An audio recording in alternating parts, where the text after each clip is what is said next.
सद्गुरु महाराज की जय।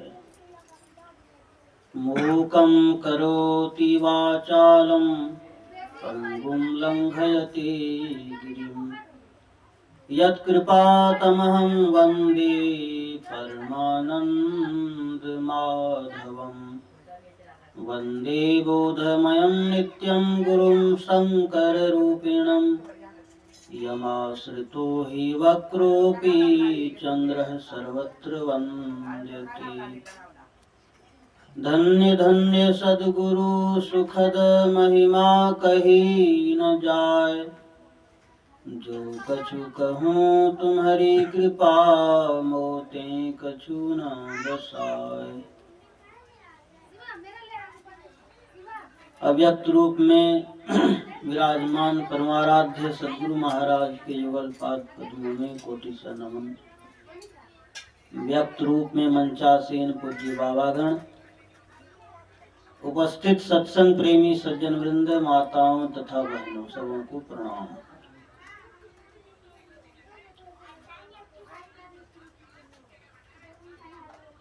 अभी हम लोग प्रातः काल के सत्संग में उपस्थित होकर मोबाइल कौन चला बंद कीजिए। उधर मोबाइल का सत्संग चल रहा है। कौन बोलते हैं संतों के वचन से लाभ प्राप्त कर रहे हैं। संतों का वचन बहुत अमूल्य है, अकाट्य है। कबीर साहब कहते हैं, रवि को तेज घटाए नहीं, जौ घन जुड़े घमंड। संत वचन पलटाए नहीं, पलट जाए ब्रह्मांड। बादलों के झुंड को यदि यह अहंकार हो जाए कि सूर्य के तेज को हम खत्म कर दें या सूर्य के तेज को घटा दें, यह कभी नहीं हो सकता है। इसीलिए कहा, रवि को तेज घटाए नहीं, जौ घन जुड़े घमंड। घन कहते हैं बादल को। घन का कई अर्थ होता है। अभी घन भी एक शब्द आया है, अनल गाय पीटत घन ही, घन आया। घन का कई अर्थ होता है। एक जगह घन का अर्थ होता है समूह, एक जगह घन का अर्थ होता है बादल, और घन का अर्थ हथौड़ा भी होता है। सब जगह एक ही अर्थ नहीं लगाया जाता है। बादलों के समूह को यदि यह घमंड हो जाए कि सूर्य के तेज को हम घटा दें, तो सूर्य का तेज नहीं घटने वाला है। उसी तरह संतों का जो वचन है वह पलटने वाला नहीं है, चाहे ब्रह्मांड पलट जाए। संतों का क्या वचन है? संत दूलन दास जी महाराज के वचन में है, सब संतन मिली एकमत कीजय, चलिए पिया के देश। पिया अर्थात परमात्मा। पिया मिले तो बड़े भाग से, नहीं तो कठिन कलेश। यदि परमात्मा मिल गए तब तो ठीक है, यदि परमात्मा नहीं मिले तो भारी दुख होने वाला है।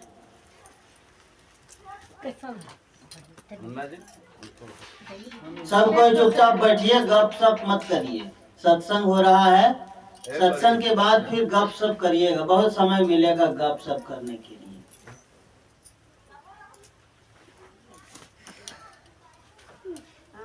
संतों का वचन अकाट्य होता है।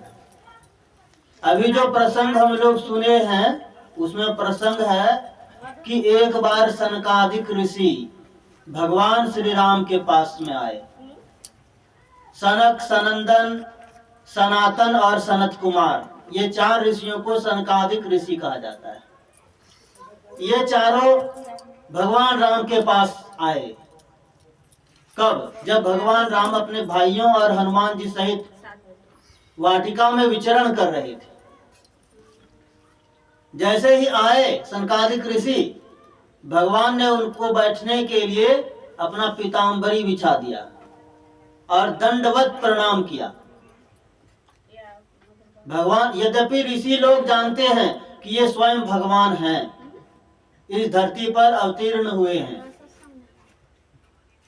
लेकिन फिर भी भगवान अपनी मर्यादा रखते हैं। मनुष्य रूप में है तो ऋषियों की मर्यादा धूमिल नहीं हो, इसलिए ऋषियों के आदर में उनको बैठने के लिए अपना पीताम्बरी बिछाते हैं और दंडवत उनको प्रणाम करते हैं। यद्यपि उनको प्रणाम करने की क्या आवश्यकता है, स्वयं भगवान है। पर साधु महात्माओं का क्या महत्व है, यह दर्शाने के लिए भगवान श्री राम स्वयं प्रणाम करते हैं और क्या कहते हैं, बड़े भाग पाइय सत्संगा, बिना ही प्रयास हो ही भवभंगा। बड़े भाग्य से सत्संग प्राप्त होता है। वह भाग्य कब जीवन में आता है, जब परमात्मा कृपा करते हैं। जब द्रवहि दीन दयाल राघव साधु संगति पाइए, जेहि दरस परस समागमादिक पाप राशि नसाइए। जब द्रवहि दीन दयाल राघव, जो दीन दयाल प्रभु हैं, कृपा करते हैं, तब सत्संग प्राप्त होता है। और ऐसा सत्संग जब मिलता है तो भगवान राम कहते हैं कि बिना ही प्रयास हो ही भवभंगा। जन्म मरण का जो चक्र है यह अनायास ही छूट जाता है। संत संग अपवर्ग कर कामी भव कर पंथ। संतों का संग क्या है, भगवान राम यह कहते हैं, संत संग अपवर्ग कर। अपवर्ग बच्चे लोग पढ़ते हैं, क ख च छ, क वर्ग ट, च वर्ग ट वर्ग त वर्ग प वर्ग। प वर्ग में 5 अक्षर है, प फ ब भ म, सब जानते हैं। ये प वर्ग जहां नहीं हो वह है अपवर्ग। प वर्ग का क्या अर्थ है, प अर्थ है पतन से, जहां जाकर पतन नहीं हो। फ अर्थ है फल से, जहां जाकर कोई फल नहीं मिले। संसार में रहते हैं, कभी दुख होता है कभी सुख होता है, फल मिलता है। एक रस संसार में नहीं रह सकते, लेकिन परमात्मा के धाम में एक रस, कोई फल नहीं। ब का अर्थ है बंधन, जहां कोई बंधन नहीं हो। भ का अर्थ है जहां कोई भय नहीं हो। म का अर्थ है जहां मरण नहीं हो। जहां ये 5 चीज नहीं हो वह है अपवर्ग, उसी को मोक्ष कहा। अपवर्ग इतना बड़ा कौन कहे तो छोटा सा कहे मोक्ष। तो संतों का संग मोक्ष में जाने का है। और कामी भवकर पंथ, कामी कहते हैं जो संसार की चाहना रखता है। काम काम सब कोई कहे, काम न चिन्ह कोई, जेती मन की कल्पना काम कहावे सोई। कवि साहब कहते हैं मन में जितना कल्पना है, दिन भर कुछ न कुछ सोचते रहते हैं। कभी मन स्थिर रहता है, किसी का मन स्थिर रहता है, कभी कुछ न कुछ सोचते रहते हैं। जितना चीज सोचते हैं सब काम है, सब कामना है। ऐसे लोगों का संग संसार में रहने का रास्ता है, अर्थात जन्म मरण के चक्कर में पड़े रहेंगे। कौन कह रहा है, भगवान राम कहते हैं। और प्रमाण क्या देते हैं, कहीं संत कवि कोविद श्रुति पुराण सदग्रंथ। कौन कहते हैं, संत लोग ऐसा कहते हैं, कवि ऐसा कहते हैं, विद्वान ऐसा कहते हैं, वेद ऐसा कहते हैं, पुराण ऐसा कहते हैं। कहीं संत कवि कोविद श्रुति पुराण सदग्रंथ। सनकादिक ऋषि भगवान श्री राम के मुख से यह वचन सुनकर बड़े आनंदित हुए और भगवान राम का गुण गाते हुए ब्रह्मा के लोक को चले गए। इधर भरत जी ने भगवान राम से संतों और असंतों का लक्षण पूछा। उन्होंने सुना कि संतों का संग मोक्ष में जाने का है, तो संतों का क्या लक्षण होना चाहिए। संतों का लक्षण जानेंगे तब न जानेंगे हाँ ठीक ठीक यह संत है। दुकान में गए फल खरीदने के लिए, अब फल का गुण जानते ही नहीं है, सेव मीठा होता है कि खट्टा होता है, तो कैसे खरीदेंगे। इसलिए घर में बता दें, जो भी चीज खरीदना तो ठीक ठीक खरीदना। लोग बता देते हैं घर में, फल खरीदने गए हैं या कोई चीज खरीदने के लिए गए हैं, देख देख कर खरीदना। तो संतों का क्या लक्षण है, कैसे लोगों का संग करने से होगा कि हम संतों का संग किए, सत्संग किए। इसलिए भरत जी पूछते हैं संतों का लक्षण क्या है, बतलाइए।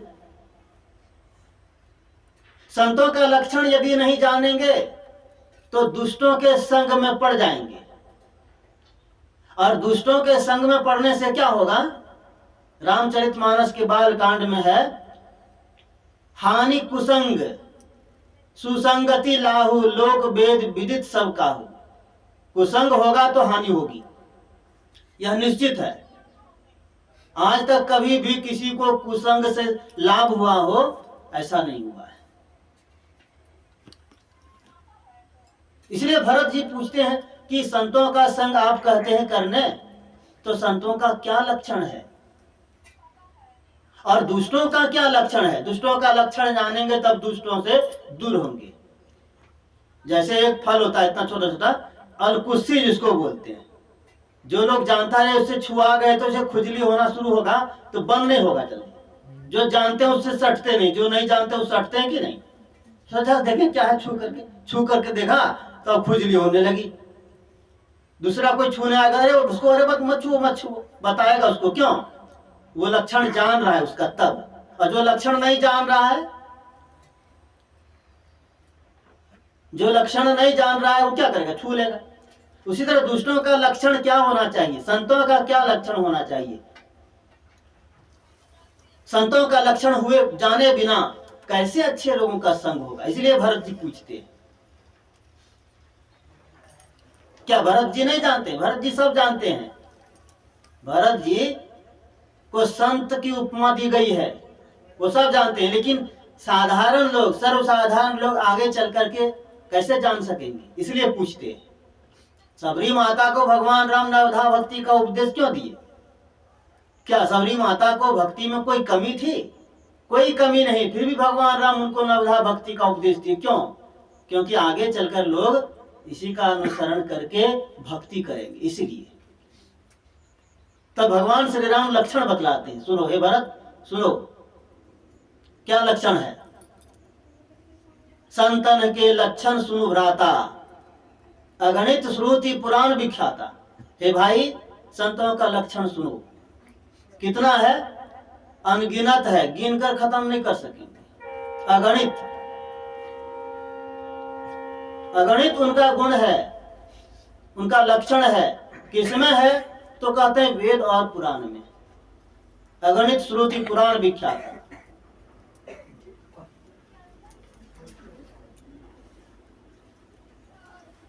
संत असंतन कय असी करनी, जिमी कुठार चंदन आचरणी। संतों और दूसरों का लक्षण कैसा है, आचरण कैसा है, तो जैसे चंदन और कुल्हाड़ी, दोनों का विपरीत विपरीत गुण है। चंदन को जो काटेगा उसको सुगंध मिलेगी। चंदन को कौन काटेगा, कुल्हाड़ी। कुल्हाड़ी का गुण है काटना, लेकिन चंदन का गुण काटना नहीं है। काटई परसु मलय सुनु भाई, निज गुण देत सुगंध बसाई। गुण क्या है चंदन में, सुगंध वाला गुण है, इसलिए कुल्हाड़ी भी सुगंधित हो जाता है। लेकिन क्या आज तक चंदन को काटने के बाद कोई आदमी कुल्हाड़ी सूंघा है उठा करके। चंदन को ही सूंघता है ना के पास ला करके, कुल्हाड़ी को, यद्यपि कुल्हाड़ी सुगंधित है लेकिन कोई सूंघता है उसको ना के पास ला करके सूंघ ले कैसा सुगंध है, नहीं सूंघता है। क्यों, भले वो सुगंधित हो गया लेकिन है तो दुष्ट ही। दुष्ट लोगों के पास बहुत धन हो जाए, कितना हो, लेकिन है वो दुष्ट ही, इसलिए उसकी प्रशंसा साधु समाज में नहीं होगी। कबीर साहब कहते हैं, जे ऊंचे कुल का जन्मिया, जे करनी न ऊंची होए, सुवर्ण कलश सुरा भरा साधु निंदा सोए। सोना का घड़ा है बहुत बड़ा, 5 किलो वजन है, कितना दाम होगा, लेकिन उसमें दारू भरा हुआ है, शराब। साधु लोग उसकी प्रशंसा करेंगे। घड़ा बहुत कीमती है, लेकिन साधु समाज में उसकी प्रशंसा नहीं है। उसी तरह कुल्हाड़ी, भले वो सुगंधित हो गया चंदन के काटने से, लेकिन गुण कैसा उसका है काटना, तो क्या उसको दंड नहीं मिलना चाहिए? दंड मिलना चाहिए। दोनों को अलग अलग दंड मिला। क्या चंदन को क्या दंड मिला? ताते सुर सीसन चढ़त जग वल्लभ श्रीखंड। देखिए चंदन को क्या दंड मिला? देवताओं के सिर पर चढ़ाए, तिलक लगाते हैं माथा में, सबसे ऊंचा माथा है, माथे में तिलक लगाते हैं। पूरे संसार को प्रिय है वो चंदन, जग वल्लभ श्रीखंड। और कुल्हाड़ी को क्या हुआ? तो अनल दाह पीटत घन ही परशु बदन, यह दंड, दंड मिला उसको कि आग में खूब तपाते हैं और खूब जोर उसको पीटते हैं, खूब जोर से दंड मिला उसको। दुष्टों को दंड अवश्य मिलता है। इससे यह सिद्ध हुआ कि जो दुष्ट है, हमारे प्रति दुष्टता किया है, हम उसको दंड देने में सक्षम यदि नहीं है, तो इसका यह अर्थ नहीं कि उसको दंड नहीं मिलेगा। प्रकृति का ऐसा विधान है कि जिसको कोई दंड देने वाला नहीं है, उसको भी दंड मिलता है।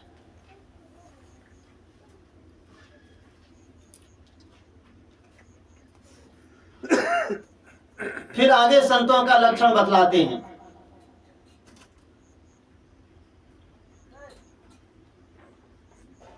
विषय अलंपट शील गुनाकर। संत कैसे होते हैं? विषय में लिप्त नहीं होते, विषय अलंपट।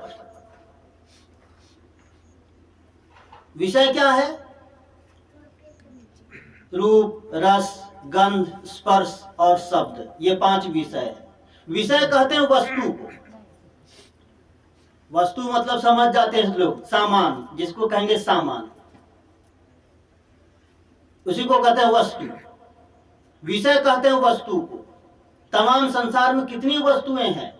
लोग कहेंगे बहुत है, गिनती नहीं कर सकेंगे, लेकिन समेट करके यदि कहिए तो 5 ही वस्तु है। 5 वस्तु है। क्या? आंख से एक ग्रहण होने वाला जो वस्तु है उसको कहते हैं रूप। कान से जो ग्रहण होने वाला वस्तु है उसको कहते हैं शब्द। नाक से जो ग्रहण होता है उसको कहते हैं गंध। जीभ से जो ग्रहण होता है उसको कहते हैं रस, और चमड़ा से जो ग्रहण होता है उसको स्पर्श कहते हैं। ये 5 विषय है, इसी को 5 वस्तु कहते हैं। इन 5 विषयों में जो संत होते हैं वो इसमें आसक्त नहीं होते, उसमें लिप्त नहीं होते, उससे वो छूटे हुए रहते हैं। कैसे? जैसे देखते हैं तालाब में एक पनडुब्बी चिड़िया रहती है।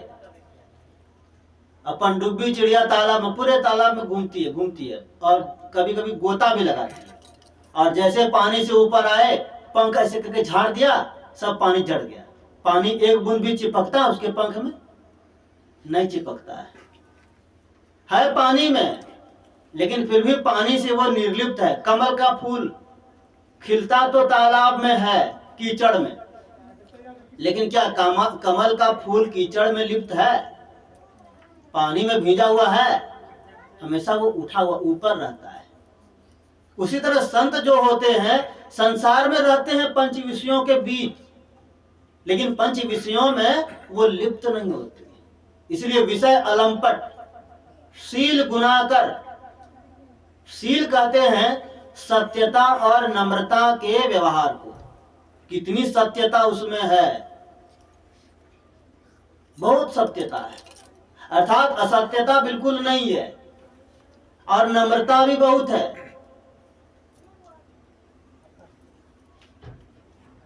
विषय अलंपट शील गुनाकर। गुनाकर कहते हैं गुणों के भंडार को। कितना गुण है इसका कोई भरोसा नहीं, अर्थात इसको कोई वर्णन नहीं कर सकते। भगवान राम अरण्य कांड में नारद मुनि से कहते हैं, सुनो मुनि साधुन के गुण जेते, कहीं न सकहीं सारद श्रुति तेते। इतना गुण है ऐसे संतों में कि हे मुनि सुनो, सारद अर्थात सरस्वती और वेद कहकर समाप्त नहीं कर सकते, कितना गुण है संतों में। पर दुख दुख सुख सुख देखे पर, दूसरे का दुख देखते हैं बड़े दुखी हो जाते हैं, दूसरे का सुख देखते हैं बड़े सुखी हो जाते हैं। लेकिन दुष्टों का लक्षण बिल्कुल उल्टा है। वो विषय में बिल्कुल लिप्त रहते हैं, विषय लंपट। शीलता का गुण उसमें नहीं रहता है, ना तो सत्यता का और ना तो नम्रता का। गुणों का भंडार वो नहीं है, उसमें अवगुण खूब भरा हुआ रहता है दुष्टों में। दूसरे के दुख को देखकर बड़े सुखी हो जाते हैं दुष्ट। देख लिया ये आदमी बड़ी दुखी है, खूब प्रसन्न होगा, खूब मौज मनाएगा। देख लिया अरे ये आदमी इतना सुखी है, इतना सुखी कैसे है भाई, खूब दुखी हो जाएगा वो। यह दुष्टों का गुण है, पर संतों का यह गुण नहीं है। पर दुख दुख सुख सुख देखे पर, दूसरे के दुख को देखकर दुखी होना, दूसरे के सुख को देखकर सुखी होना, यह सज्जनों का, संतों का लक्षण है। सम अभूत रिपु विमद विरागी, लोभा मरस हरस भय त्यागी। सम होते हैं, सबके साथ एक समान व्यवहार, चाहे सज्जन आए चाहे दुर्जन आए, किसी को वो अपशब्द नहीं कहते। यदि ऐसा होता कि सज्जनों के साथ अच्छा व्यवहार है और दुष्टों के साथ उनका अच्छा व्यवहार नहीं है, यदि ऐसा होता तो अंगुलीमाल कभी साधु बन पाता? रत्नाकर डाकू कभी वाल्मीकि ऋषि हो पाते? कभी नहीं। इसलिए कहते सम, वो सम होते हैं, सबके साथ एक समान व्यवहार करते हैं। क्यों? इसलिए कि परमात्मा को प्राप्त हुए वो होते हैं, और परमात्मा को जब प्राप्त कर लेते हैं वो समदर्शी हो जाते, एक समान सबको देखते हैं। अभूत रिपु, उसका कोई शत्रु नहीं है। अब जिसका कोई शत्रु नहीं है तो उसके लिए सब समान हुआ कि नहीं हुआ? हम लोगों के लिए, साधारण लोगों के लिए सब कोई समान क्यों नहीं है? इसलिए कि उसमें हम अपना शत्रु देखते हैं। इसलिए ये ठीक नहीं है, ये आदमी ठीक नहीं है, ये आदमी ठीक है मेरे लिए। क्यों? ये मेरा हितकारी है, ये मेरा हितकारी नहीं, इसलिए मेरा शत्रु है। लेकिन संतों के लिए सो बात नहीं है। अभूत रिपु अर्थात शत्रुहीन, जिसको कोई शत्रु नहीं, उसको कहते हैं अजात शत्रु, कोई शत्रु उसको नहीं है। विमद विरागी, विमद उसको अहंकार नहीं है, और विरागी वो अति वैरागी हैं। विरागी अर्थात विषयासक्त नहीं है। लोभा मरस हरस भय त्यागी, न उसको लोभ है, लोभ अमरस, न उसको क्रोध है, न उसको प्रसन्नता है, न किसी से उसको भय है। ये सब त्यागने वाले, लोभ क्रोध हर्ष भय सब त्यागने वाले। पद्म पुराण में एक कथा है, एक राजा नाम था प्रभंजन, शिकार करने के लिए गया तो एक हिरनी को देखा जो अपने बच्चे को दूध पिला रही थी। कुछ सोचा नहीं, तीर चला दिया। हिरनी को तीर लगी जाकर के, हिरनी तो तीर लगते ही क्या होगा सोच सकते हैं। लेकिन मरते मरते हिरनी राजा को श्राप दे दी कि तुम जो है, मैं जब अपने बच्चे को दूध पिला रही थी उस समय तुमने मुझे तीर मारा, इसलिए मैं तुमको श्राप देती हूं, तुम 100 वर्ष तक बाघ बन करके रहो। मनुष्य है, मनुष्य से बाघ बहुत बलशाली होता है, लेकिन फिर भी मनुष्य मनुष्य ही है। किसी मनुष्य को बाघ बनना पड़ जाए, कितने दुख की बात है। 100 वर्ष तक वह राजा बाघ बन गया, जंगल में भटकता था, जंगल। एक दिन एक गाय को देखा, उसको खाने के लिए जैसे पकड़ा उसको, तो गाय कहती है बाघ से कि देखिए अभी आप मुझे जाने दीजिए, मैं अपने बछड़े को दूध पिला करके और उसको हमेशा के लिए विदा कह के आ जाऊंगी, तब तुम मुझे खा लेना। तो बाघ तो राजा था, पूर्व में संस्कार कुछ बना हुआ था, गाय को छोड़ दिया। गाय चली गई, अपने बछड़े को दूध पिला करके लौटी, तो बाघ जो है बड़ा प्रसन्न हुआ कि गाय जो है अपना वचन पालन में बड़ी पक्की है। गाय को वह जीवित छोड़ दिया। तो गाय कहती है बाघ से, भाई बाघ, सत्संग युग में यह प्रसंग दिया हुआ है, थोड़ा सा दिया हुआ है। तो वह गाय कहती है, भाई बाघ देखो, सतयुग में लोग तप की प्रशंसा करते हैं, खूब तपस्वी, हजारों हजार वर्ष तक तपस्या करते थे लोग। त्रेता युग में ज्ञान और उसके सहयोगी कर्म की प्रशंसा की जाती है। द्वापर युग में यज्ञ की प्रशंसा की गई है, लेकिन कलयुग में दान को ही सर्वश्रेष्ठ माना गया है। सब दानों में जो है वह अभय दान, सर्वभूतों को जो अभय दान देता है वह निर्भय हो जाता है। जो सब प्राणियों को अभय दान दे दिया है, कभी किसी प्राणी की हिंसा नहीं करता है, तो वह सब प्रकार से निर्भय हो जाता है। संत लोग जो होते हैं कभी किसी की हिंसा नहीं करते हैं, इसलिए वो निर्भय हो जाते हैं। यदि वो निर्भय नहीं होते तो प्राचीन काल में ऋषि मुनि लोग जंगल में, घोर जंगल में तपस्या करते थे। उनको डर रहता था कि कहीं बाघ आकर खा न जाए, कहीं हिंसक प्राणी आकर के, जंगल में तो बाघ और बहुत सारे प्राणी रहते हैं, कहीं ऐसा नहीं हो कि विषैला सर्प आकर के डस ले, ऐसा भी भय उनको नहीं रहता था। भक्त ध्रुव चले गए जंगल में और बैठ गए एक वृक्ष के नीचे। उनको कहां था भय कि कोई बाघ आकर खा जाएगा। हजारों हजार वर्ष तक आंख बंद है, तप में पड़े हैं, खूब तपस्या लोग करते थे, लेकिन निर्भय हो जाते थे। वह गाय कहती है कि जो सब भूतों को अभय दान देता है वह सब प्रकार से निर्भय हो जाता है और वह परब्रह्म परमात्मा को प्राप्त करता है। यह उपदेश जैसे वह बाघ सुना, वह बाघ का शरीर उसका छूट गया, पूर्व राजा वाला शरीर फिर उसको हो गया, साप मुक्ति हो गई। तो संत जो होते हैं लोभामरस हरस भय त्यागी, भय को त्यागने वाले वो होते हैं, क्रोध को त्यागने वाले, लोभ को त्यागने वाले, प्रसन्नता नहीं हर्ष को भी त्याग दी। हम लोग संसार का थोड़ा सा चीज पा लिए बड़े खुश हो जाते हैं, और वही चीज यदि खो गई या नष्ट हो जाए तो बड़े दुखी हो जाते हैं। लेकिन संत ऐसे नहीं होते। हानि भय कछु सोच न राचै, हानि हो जाए फिर भी कोई चिंता नहीं है।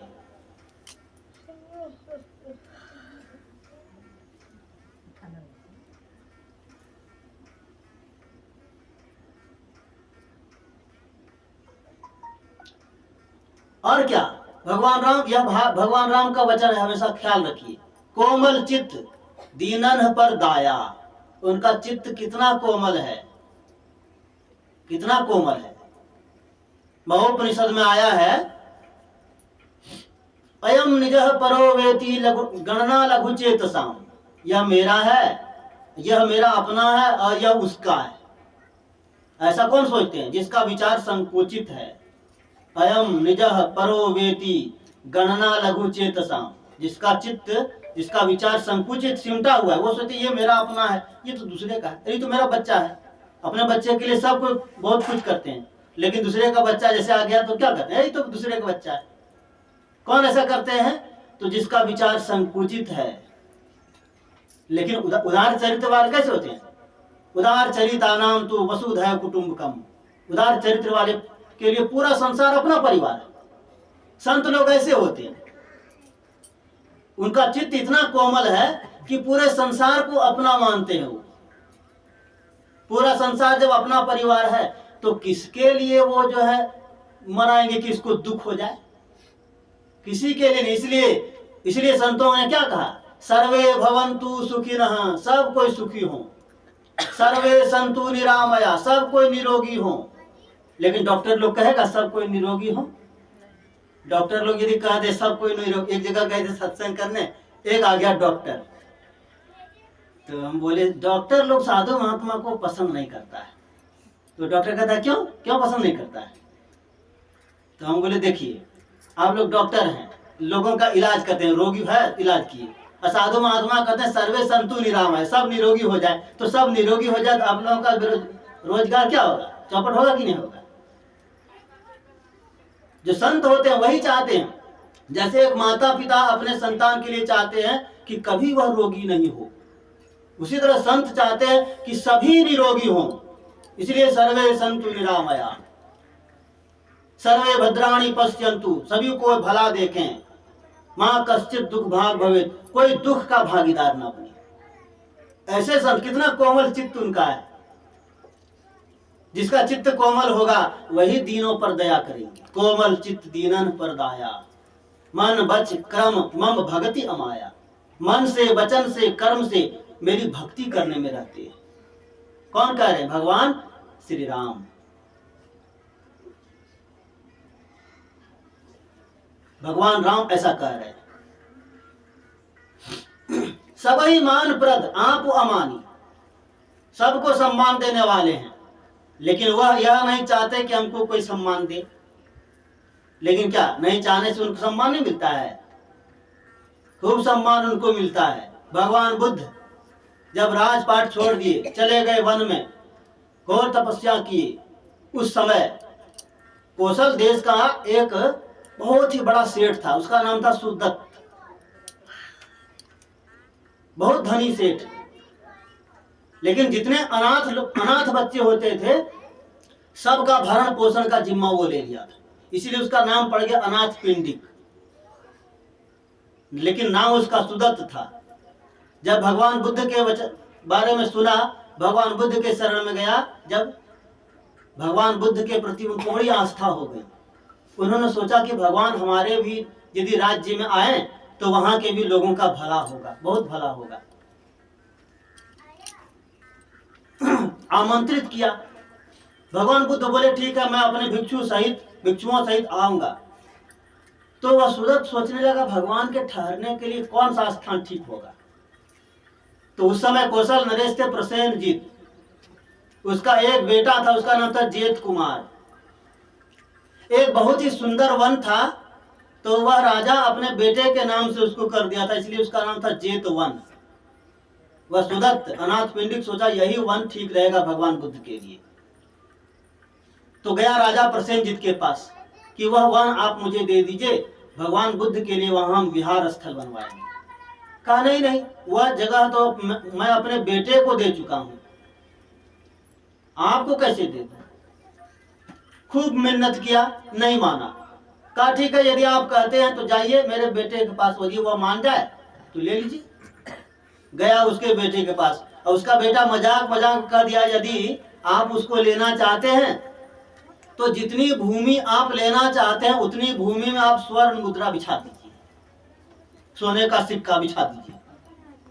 अब उतना बड़ा वन है, तो कहते हैं कि पूरा वन में वो सोने का सिक्का बिछा दिए, 18 करोड़ सोने का सिक्का बिछा दिए। 18 करोड़ सोने का सिक्का। वह राजकुमार बड़ा आश्चर्यचकित हुआ, इतना धन, और क्या है उस बुद्ध में कि इतना धन उसके लिए खर्च हो रहा है। इतना ही नहीं, 18 करोड़ स्वर्ण मुद्रा लगा करके वहां बहुत भव्य विहार स्थल बनवाया गया। और जब भगवान बुद्ध अपने शिष्यों सहित आए तो पूरे नगर वासियों को उन्होंने भोज का निमंत्रण दिया, और पूरे नगर निवासियों और भगवान बुद्ध के शिष्यों सबको भोजन कराने में उनका 18 करोड़ स्वर्ण मुद्रा खर्च हुआ। कितना सम्मान मिला। सबही मान प्रद आप अमानी।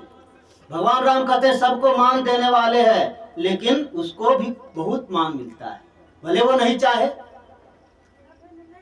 भरत प्राण सम मम तेई प्राणी, वह प्राणी जो है मुझे प्राण के समान प्यारा है। शीतलता, सरलता, मैत्री, बहुत शीतल वो हैं, बहुत सरल हैं, और सबसे मित्रता पूर्ण व्यवहार करते हैं। साजन दुर्जन जो चली आवा एक ही दृष्टि निहार, हमारे गुरु पूरन दातार, साजोबाई कहती है।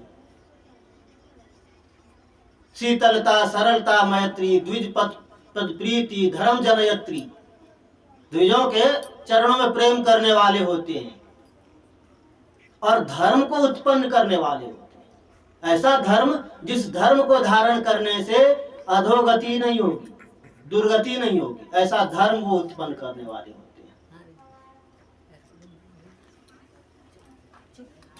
विगत काम मम नाम परायण, भगवान राम कहते हैं कि वो जो होते हैं संत विगत काम, कामना से हटे हुए, कामनाहीन और मेरे नाम के अधीन, मम नाम परायण, शांति विरति विनति मुदितायन।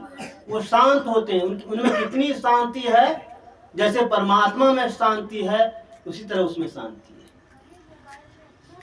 विरति वैराग्यवान, बहुत नम्र और अति प्रसन्न, बहुत प्रसन्न वो होते हैं। मुदितायन अर्थात उसका घर ही होते हैं, प्रसन्नता के घर, नम्रता के घर, शांति का घर, वैराग्य का घर। जहां वैराग्य का घर हो तो वैराग्य ही वैराग्य है।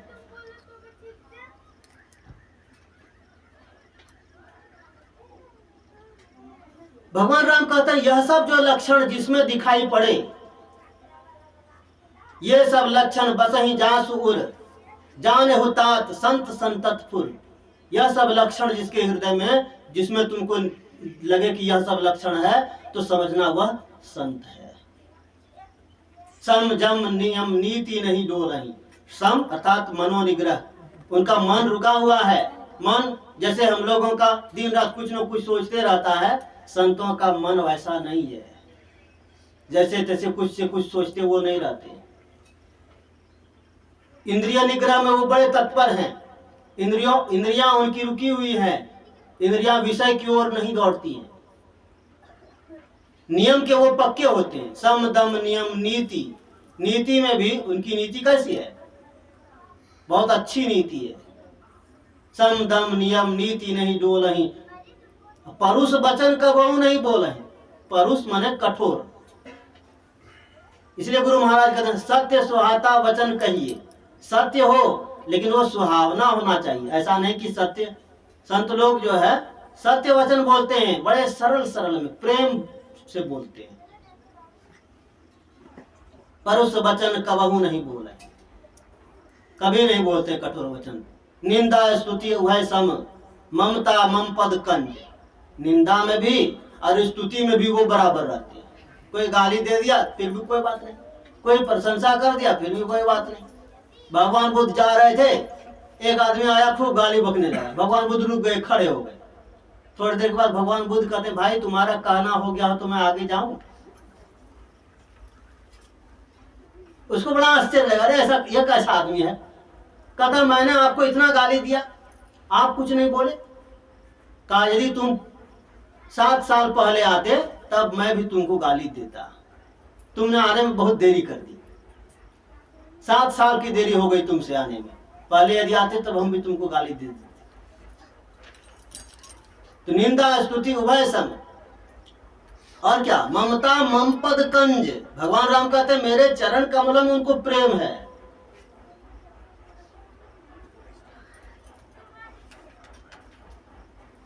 ते सज्जन मम प्राण प्रिय। वह सज्जन जो है मेरे प्राणों के समान प्रिय है। गुण मंदिर सुख पुंज। गुणों का वो मंदिर है, घर है, और सुख का ढेर उसके पास में। ऐसे संतों का संग सत्संग कहलाता है। तो ऐसे संत कौन है, कैसे जानेंगे? गुरु महाराज कहते हैं संतों की पहचान अत्यंत दुर्लभ है। पर संतों की पहचान नहीं है तो संतों का वचन तो है। इसलिए संतों का वचन पढ़ते और सुनते समझते हैं यह भी सत्संग है। तो संतों का वचन ही अभी सुनाया गया और उसका खुलासा भी किया गया। तो संतों का संग करना बड़ा दुर्लभ है लेकिन बड़ा कल्याणकारी है। साधु का चरित्र कैसा होता है? साधु चरित्र सुसरिस कपासु, निरस विशद गुणमय फल जासु। जैसे कपास, कपास इतना बड़ा फल होता है लेकिन भीतर में रुई। ऊपर से दिखेगा कि फल है, कोई कभी नहीं देखा सोचा क्या फल है, लेकिन वह कपास है, भीतर में रुई है। उसमें ना रस है और ना स्वाद है, कुछ रस नहीं है। उसको निचोड़ करके ना एक बूंद रस निकलेगा और ना खाने में स्वाद लगेगा, बेस्वाद है, निरस विशद। लेकिन उसका गुण बहुत है। यदि कपास नहीं होता तो कपड़ा किसी को नहीं मिलता, और कपड़ा यदि नहीं मिलता तब क्या होता सोच सकते हैं। सब पशु की तरह रहते। मनुष्य में और पशु में कुछ अंतर होना चाहिए कि नहीं? आहार निद्रा भय मैथुन च सामान्य में तत्पशु भी नराणाम। ज्ञानम नराणाम अधिकम विशेषो ज्ञानेन हीना पशु भी समान। ज्ञानहीन मनुष्य तो पशु के समान है। ज्ञान है तब ना वो कपड़ा बनाकर पहन रहा है, ज्ञान है तब ना भोजन पका खा रहा है। कच्चा भोजन कहाँ, गाय बैल को देते कच्चे खा जाता है ऐसे। लेकिन यह ज्ञान उस ज्ञान से विशेष नहीं है जिस ज्ञान को आत्मज्ञान कहते हैं, परमात्म ज्ञान कहते हैं। उस आत्मज्ञान परमात्म ज्ञान जहां से मिलता है वह सत्संग है, वह बाहरी सत्संग है। इसलिए गुरु महाराज कहते हैं नित्य सत्संगति करो बनाई, अंतर बाहर द्वय विधि भाई। धर्म कथा बाहर सत्संगा, अंतर सत्संग ध्यान अभंगा। दो प्रकार का सत्संग, बाहरी सत्संग और भीतरी सत्संग। बाहरी सत्संग में धर्म कथा सुनते हैं, यह बाहर सत्संग हुआ। भीतर सत्संग जब ध्यान करते हैं वह भीतर का सत्संग हुआ। दोनों सत्संग, इसलिए कहते हैं दोनों नित्य करना चाहिए। इससे क्या होगा, इससे हमारा परम कल्याण होगा। परमात्मा की प्राप्ति के बिना और जितनी भी प्राप्ति है उस कल्याण में अकल्याण हो जाता है।